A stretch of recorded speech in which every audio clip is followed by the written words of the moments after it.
Bienvenidos a Mekarbim de Torá, un espacio en donde promovemos la sana doctrina basada en las palabras de nuestro santo maestro y Mesías Yeshua en Mateo 5, 17 al 19 y las palabras de Shaul de Tarso o Pablo en Efesios 2:20, pero teniendo como base principal la bendita instrucción de Adonai, su santa y eterna ley. Quisiera abordar en este estudio un aspecto muy importante para entender el inicio del cristianismo, de dónde surge, qué ocurría en esos tiempos tanto política como culturalmente, qué empujó a esta división doctrinal y juntos poder aprender un poquito más este aspecto cronológico y tener un mejor fundamento. Nos enfocaremos en los puntos más importantes en cada periodo, ya que si entramos en cada detalle serían horas y horas de información. Así que lo haremos enfocado en una perspectiva más académica que dogmática para que sea más neutral para las personas de distinto credo. Las fuentes académicas que usaremos estarán en la descripción de esta cápsula. Vamos con el video.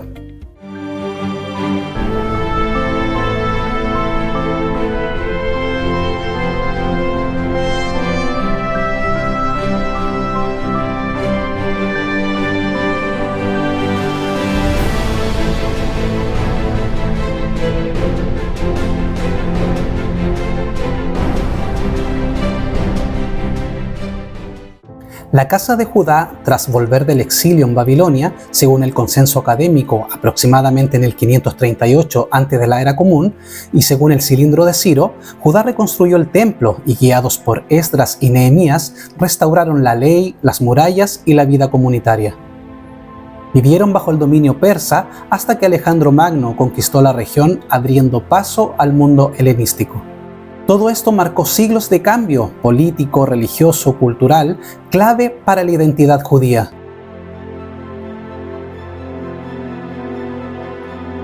Tras conquistar el imperio persa, Alejandro Magno toma Judea sin gran resistencia. El judaísmo entra en una tensión cultural con el helenismo, lo que da lugar a resistencias internas y adaptaciones externas.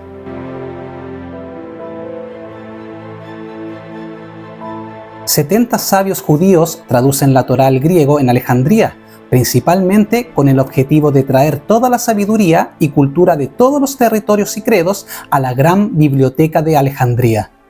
Este evento facilita el acceso al texto bíblico para los judíos de la diáspora, pero también genera interpretaciones fuera del contexto hebreo original, ya que los judíos en Egipto habían perdido el idioma hebreo a causa del helenismo, y los judíos que llegaron a hacer esta traducción aún conservaban algo del hebreo.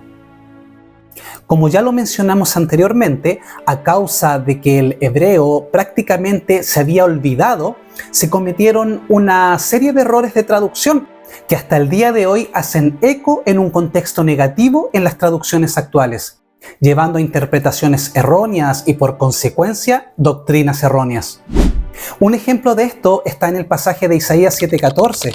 El autor usa en hebreo la palabra alma para referirse a la madre del futuro Mesías, la cual significa mujer joven, sin aclarar si es virgen.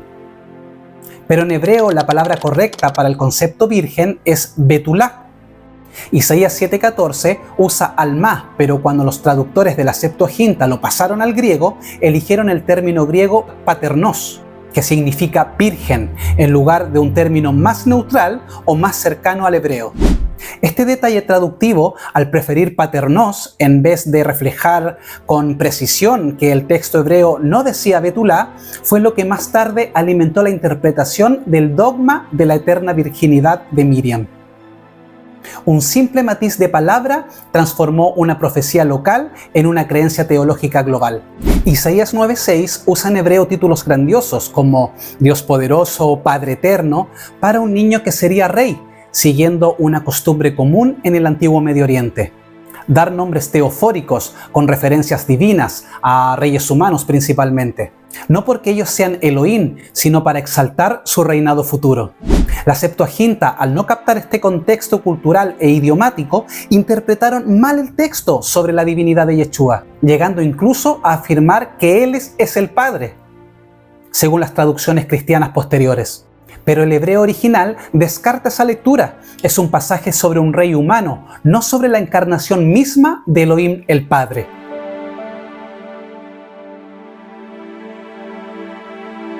Tras la muerte de Alejandro Magno, los generales asumen el poder, imponiendo su imperio a Judea, forzándolos a una creencia politeísta. Antíoco IV Epifanes profana el templo, sacrificando un cerdo en el altar, e impone prácticas helenísticas. Los asmoneos se rebelan, y como consecuencia se restablece el culto en el templo y se reafirma la identidad religiosa judía. Con esta victoria surge la fiesta de Hanukkah, en la rededicación del templo después de haber sido profanado el altar. Según la concesión de varios historiadores, con este evento muchos esenios escapan de este conflicto a las cuevas de Qumran para preservar principalmente sus vidas, ya que los macabeos tomaron por la fuerza el liderazgo político y el sacerdocio, no siendo del linaje de David ni de Sadoc, y también escapan para preservar la santidad y pureza de Adonai. La familia de los macabeos terminan poniendo en el sacerdocio a los saduceos.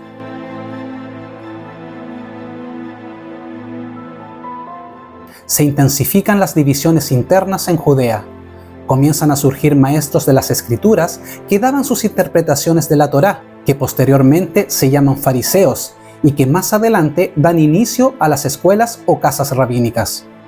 Ellos son populares, legalistas, con tradición oral, y los saduceos son elitistas vinculados al templo y asociados a Roma.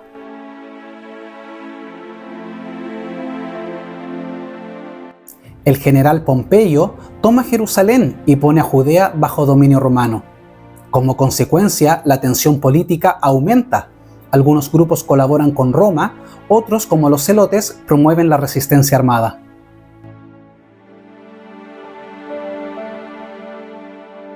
Como forma de oprimir aún más a los judíos, Antípatro de Idumea, en su alianza con Pompeyo y respaldando a Hircano II, vencedor en la guerra civil judía entre Hircano II y Aristóbulo II, pone un gobernador que odiaba a los judíos, el cual es Herodes el Grande.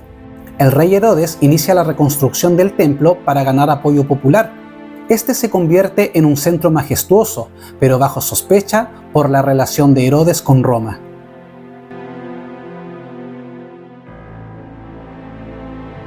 En tiempos del rey Herodes nace Yeshua ben Yosef, que será reconocido por sus discípulos como el Mesías.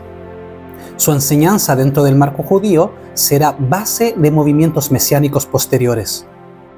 Yeshua predica en Galilea y Judea, sana enfermos, enseña parábolas y participa en las fiestas dadas a Israel. Por consecuencia, gana seguidores y enemigos. Su mensaje es visto por algunos como amenaza al orden establecido.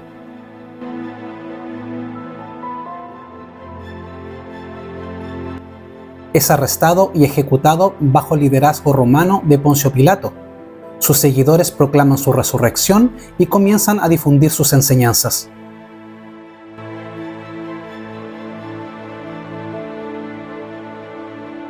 Los discípulos del Mesías de Israel predican en sinagogas. Saúl de Tarso lleva el mensaje a ciudades gentiles. Se forma una comunidad mixta de judíos y gentiles que aún sigue celebrando fiestas y prácticas de la Torá según los escritos bíblicos, especialmente en el libro de Hechos.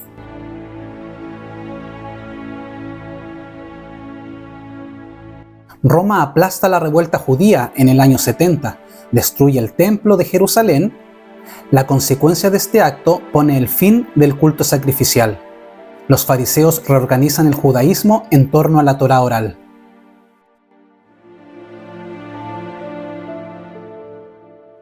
Se comienza a excluir a los seguidores de Yeshua de algunas sinagogas, posiblemente mediante la Birkat Haminim, un rezo judío que es una oración contra los herejes. Empieza el inicio formal de la separación entre el judaísmo rabínico y los movimientos mesiánicos.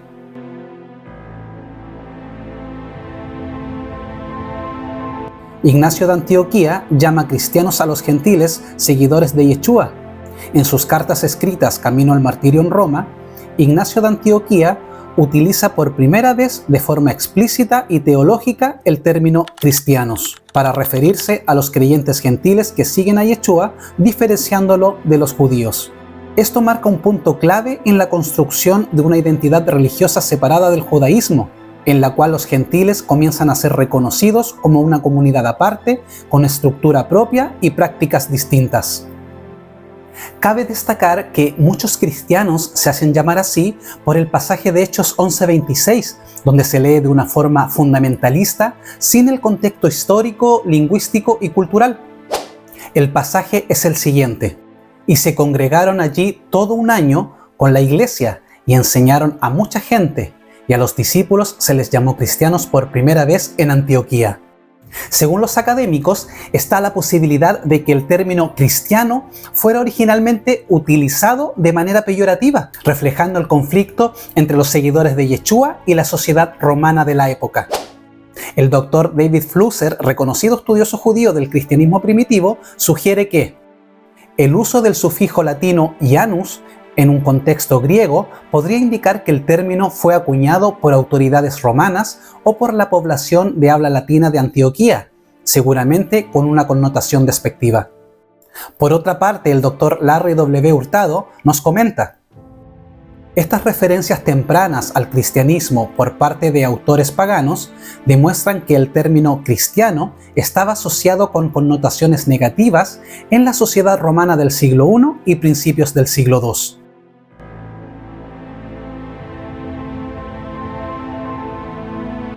Se genera una nueva rebelión judía contra Roma bajo el liderazgo mesiánico de Bar Kokhba.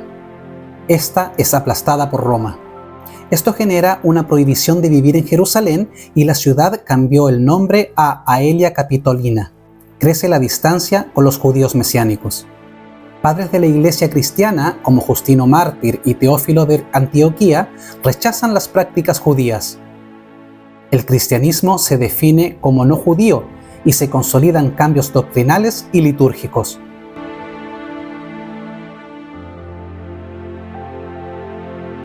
El emperador Constantino legaliza el cristianismo, comienza su ascenso como religión oficial del imperio y se refuerza la distancia con el judaísmo.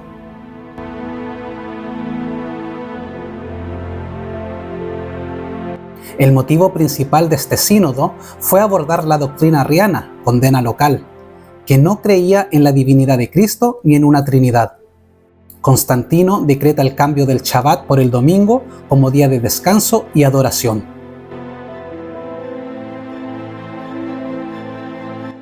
Aquí, como muchos creen por ser una idea popular, no se inicia el cristianismo católico con Constantino. Como una nota al margen, ya existieron al menos 4 concilios antes de este evento, sino que este es un evento que genera principalmente condenar universalmente la doctrina arriana y aplastar definitivamente la divinidad del Mesías, que ya se estuvo abordando en el concilio anterior. En este concilio se establecen algunos puntos principales, como por ejemplo la doctrina trinitaria, y se fija la celebración de la Pascua separada del calendario hebreo. Se establece la doctrina nicena, facilitación de mandos obispales, entre otros. El cristianismo se hace una institución con decisiones alejadas de la tradición judía.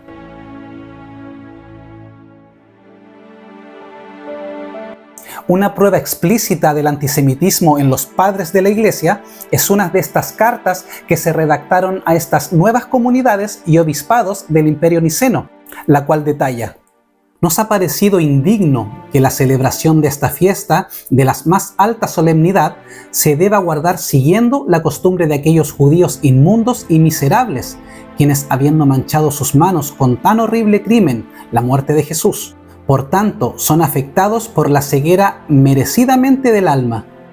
Es correcto entonces que, rechazando las prácticas de este pueblo, nosotros, totalmente divorciados de ellos, perpetuemos a todas las futuras generaciones la celebración de este rito en un orden más legítimo y no tengamos nada en común con esta detestable multitud de judíos.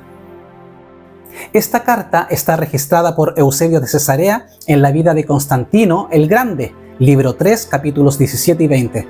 También se encuentra en la colección Nissen and Post-Nissen Fathers, segunda serie, volumen 1.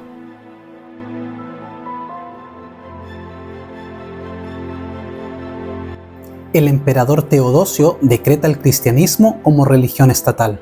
Se persiguen otras religiones y se endurece el discurso contra el judaísmo.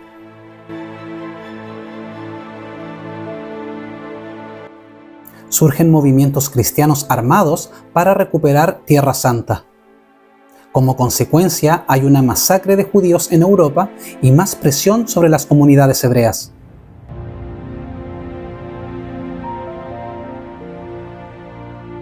Se establece un tribunal para perseguir herejías, especialmente conversos judíos.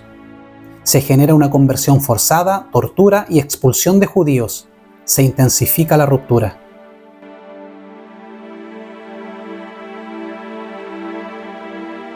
Martín Lutero clava sus 95 tesis contra la venta de indulgencias. Con la expulsión de Lutero, comienza la Reforma Protestante, una ruptura con el catolicismo, pero no un retorno a la fe hebrea del primer siglo. Si este estudio te pareció de bendición y quieres que abordemos juntos la diferencia entre el cristianismo actual versus los seguidores del Mesías del primer siglo, déjanos un comentario al respecto. Por favor, no olvides suscribirte y darle like para que YouTube les notifique cada vez que subamos un estudio de las Escrituras en su contexto hebraico. Y así además YouTube podrá recomendar esta lección a muchas más personas. Shalom amigos.